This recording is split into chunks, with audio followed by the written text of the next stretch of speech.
Selamat pagi semuanya, apa kabar? Semoga hari ini hari yang bahagia dan semua punya energi positif yang boleh terjadi di dalam dunia teman-teman semua.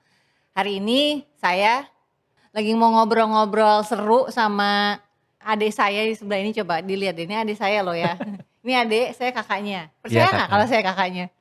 Saya Irene, saya kakaknya dia. Ardo, Iya. Ardo Rian Dwi Tanto. Saya Irene Charles, kita berdua kakak adik lagi pengen ngobrol-ngobrol mengenai kehidupan sehari-hari sebenarnya, tapi lebih mengarah kepada keadaan keuangan ya, lebih Iya, keuangan, keadaan ekonomi kita nih mau arah kemana sih gitu. tapi Terus tumben ya kita kok ngomongin yang serius ya, biasanya nggak kayak begini ya ngomongannya. ngobrol bisa ngobrolnya ngalur ngidul, cuman karena concern beberapa teman-teman Oh, kita tuh pada mikirin, aduh kayak sekarang lagi susah deh mau beli gas aja harga udah mahal hmm, kayak gitu. Kok kenapa sih bisa kayak gitu? Apakah kita masih berpandemik ria atau gimana? Nah, Ardo eh, orang yang lebih spesial mengerti hal-hal seperti inilah. Nah, kita ngobrolnya lebih ke sini. Kita lagi serius nih ceritanya untuk ngobrolin ini ya. tumben ini Tumben ngomongin hal yang banget, serius heeh. nih. Biasanya kita berantem kayak Tom and Jerry. Cakar-cakaran. Nah, Dok, Ya, kondisi perekonomian di Indonesia, nggak usah mm, dari kita ngomongin dunia. Di Indonesia tuh keadaannya kan dibilang kita naik nih sekarang. ya, Keadaan ekonominya lebih baik. oke. Keadaannya lebih baik daripada sebelumnya pada saat pandemik. Nah, hal-hal seperti ini tuh keadaan kenyataannya di kehidupan kita sehari-hari nih, di Hmm, masyarakat Indonesia umumnya gitu. Itu kayak apa sih dampaknya gitu loh? oke. Ya, eh, kalau kita bicara kehidupan sehari-hari Hmm. memang agak sulit ya untuk melihat itu karena setiap orang mungkin punya tantangan yang berbeda-beda ya. Tapi Hmm. data ya, menurut data kalau kita lihat pertumbuhan ekonomi Indonesia ya, yang baru aja dirilis itu Indonesia sudah ekonominya ya berdasarkan pertumbuhan dari produk domestik bruto, kita pakai PDB namanya, Mhm, mhm. itu udah tembus 5% ya, konsisten sejak akhir 2021 ya, kuartal Jadi 4 2021. masih masa Nah, pandemik lah ya. padahal di masa pandemi. Jadi ini memperlihatkan indikator yang menjanjikan ya. Mhm. Karena waktu di awal pandemi kita turun drastis, negatif pertumbuhannya, bahkan sempat masuk kategori resesi ya kan. Ya karena dampak dari PPKM waktu itu. Nah, sekarang kita sudah tumbuh positif begitu ya. Nah, ini menunjukkan tanda positif, tapi pertanyaannya Eee, apakah pertumbuhan ekonomi saat ini ya, Mhm, mhm. itu seperti pertumbuhan ekonomi yang sebelum pandemi? Nah, kan sama-sama juga tumbuhnya sekitar 5%. lima Iya. persen sebelum pandemi, sekarang masa pandemi gitu ya. Eee, apakah sama atau beda begitu? Nah, ini yang perlu kita telaah, perlu kita kaji lebih lanjut gitu ya.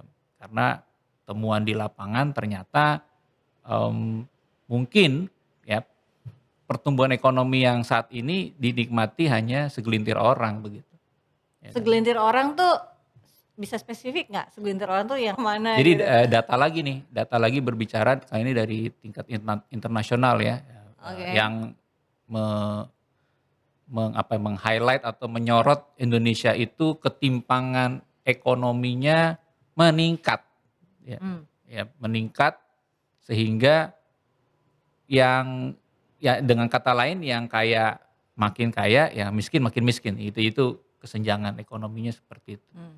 Nah, jadi kalau mau digabung datanya nih, pertumbuhan ekonominya tinggi, ya dinikmati hanya oleh orang eee, yang kaya gitu, Mhm.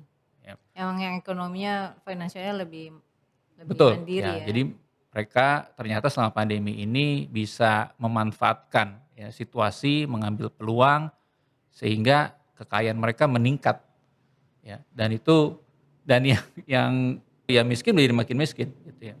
Bahkan mungkin yang tadinya dia di menengah mungkin dia nyebrang sekarang jadi miskin Oh, jadi nggak karena bisa yang menengah naik ke atas gitu agak susah nah gitu itu ya? nah justru data tidak menunjukkan demikian Mmm. gitu ya.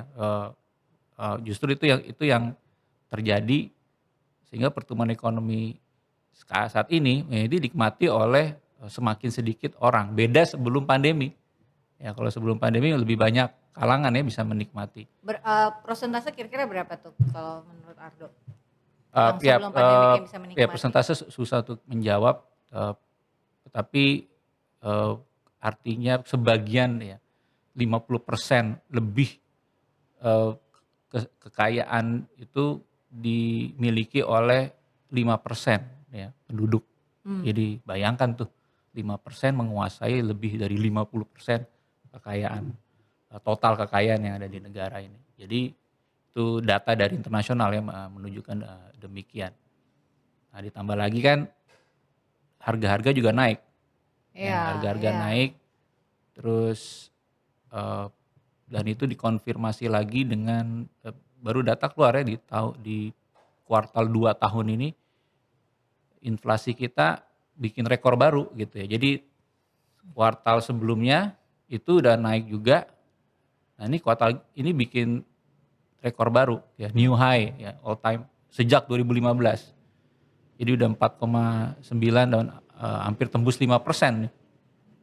Nah itu katanya didorong oleh satu, kenaikan harga BBM non subsidi, lalu LPG non subsidi, ya kan.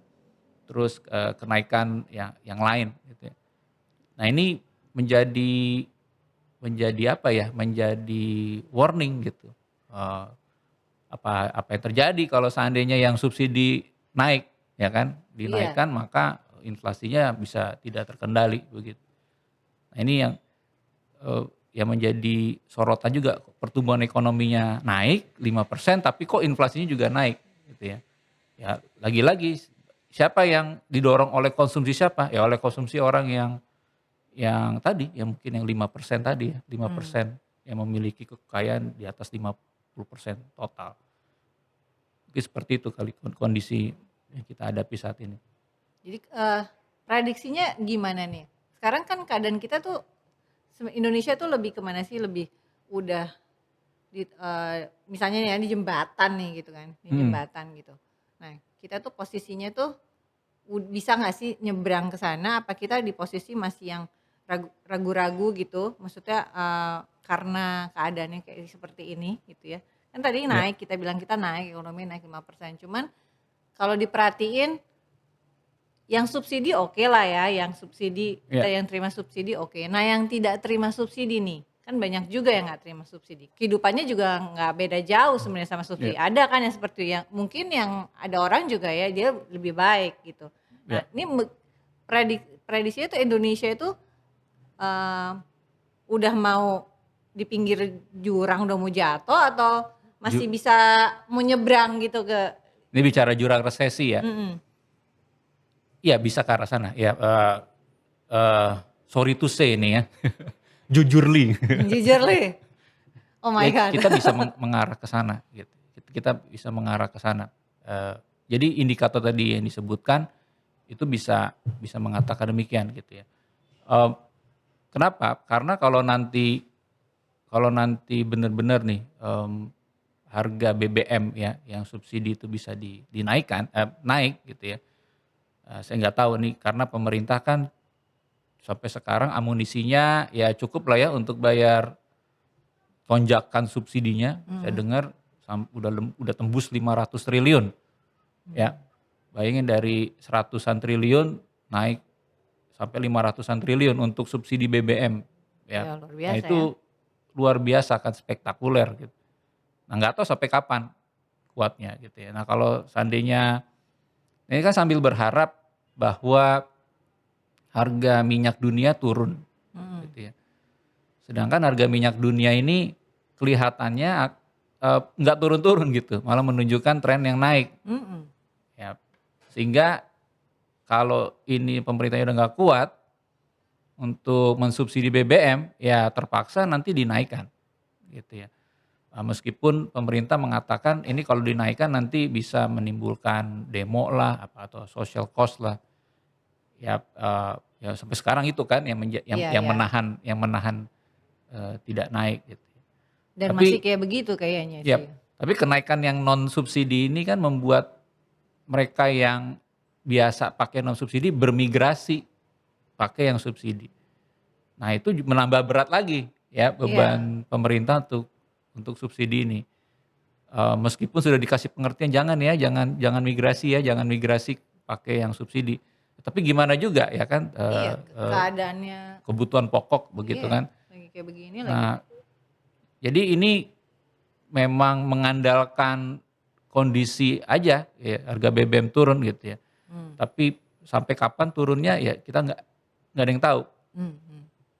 Sehingga, eee, kelihatannya sih kita memang harus siap-siap menghadapi turbulensinya gitu ya, menghadapi turbulensi ini.